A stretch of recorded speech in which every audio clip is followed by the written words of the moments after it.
संपूर्ण महायुती सरकारचा आदरणीय मुख्यमंत्री महोदय दोन्ही उपमुख्यमंत्र्यांचं मनापासून आभार मानतो।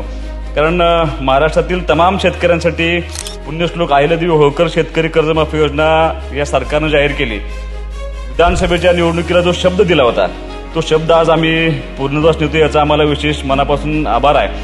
30 सप्टेंबर 2025 पर्यंत थकीत पीक कर्ज असलेल्या शेतकऱ्यांना 2 लाखापर्यंत कर्जमाफी, तसेच नियमित कर्ज परतफेड करणाऱ्या शेतकऱ्यांना 50,000 रुपये अनुदान देण्याचा निर्णय आपण घेतला होता। फक्त एक विनंती तुमच्या माध्यमातून मला सरकारला करायचं आहे, जे नियमित कर्जफेड करतात त्या शेतकऱ्यांचे अन्याय होऊ नये, त्यांना थोडासा न्याय मिळाला पाहिजे, यातून त्यांचं अनुदान 1 लाख रुपये करता येते का अशी अपेक्षा मी या निमित्तानं तुमच्याकडे करणार आहे। त्याचबरोबर सगळ्यात महत्त्वाचा निर्णय म्हणजे शेतकरी कायमस्वरूपी कर्जमुक्त व्हावा या हेतूने एक समिती स्थापन करण्याचा निर्णय माननीय मुख्यमंत्री मोदयांनी घेतला आणि त्यांच्या शिफारशीनुसार इथून पुढे काम करण्याची जबाबदारी त्यांनी स्वीकारलेली आहे।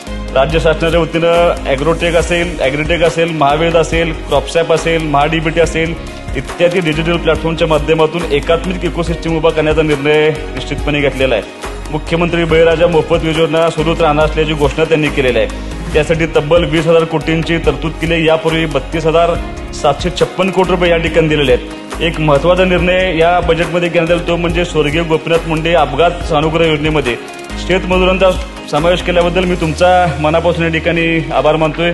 सिंचनाच्या बाबतीमध्ये खूप मोठी तरतूद या बजेटमध्ये केलेल्या अध्यक्ष महोदय मी